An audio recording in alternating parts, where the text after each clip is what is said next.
Down here on the first floor, we've got ourselves some brand new hardwood floors, and they are beautiful. This is white oak, 8 inches wide, tongue and groove. Now down here, we used to have pine floors, and they were pretty good looking too. So we're going to reuse them upstairs, which is where Charlie is.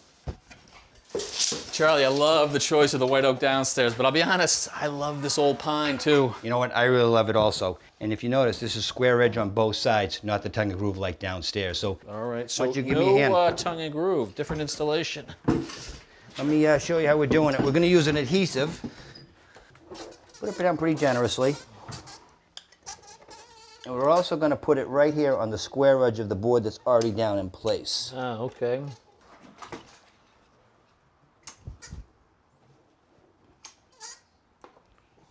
Perfect. Let's just lift it up on the edge a little bit. Slide it in. And now we're going to use the 2-inch floor stapler to knock it into place as well as hold this outside edge.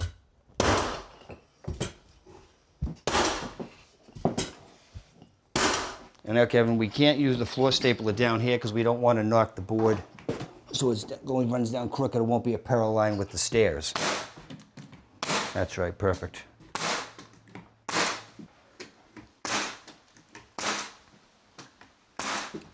So in this case, Charlie, we could not bang that angled staple in here because we've got nothing. So this is sort of our set piece. That's our set piece, and we want to run parallel with the stairs. We're really just going to repeat it. So adhesive's doing most of the work. Adhesive will do all the work when it's dried. Okay. So Charlie, I understand that we can't really reuse the old nail holes. Too big, too much slop. But we can get our hands on some new cut nails. Why not just nail them through the face here, through some real meat? Well, it's a great question.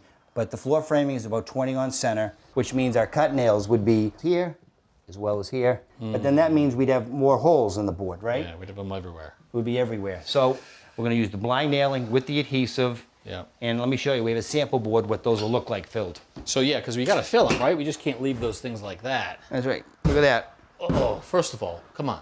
This is what it looks like sanded? All sanded down. Love. And this is just with a regular wood filler, and this is with an epoxy with a color to it. Yeah.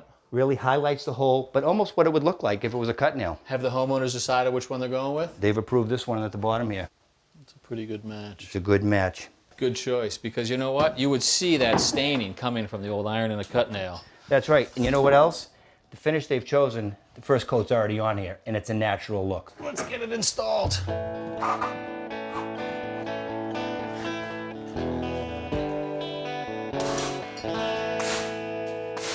Okay, so probably as short as we want to go right here, right? Yes. Now what we have to do is continue the rows all the way to the end and then feather it right into the wall. All right, well, it's going down pretty quickly, and it is a great look. I love it.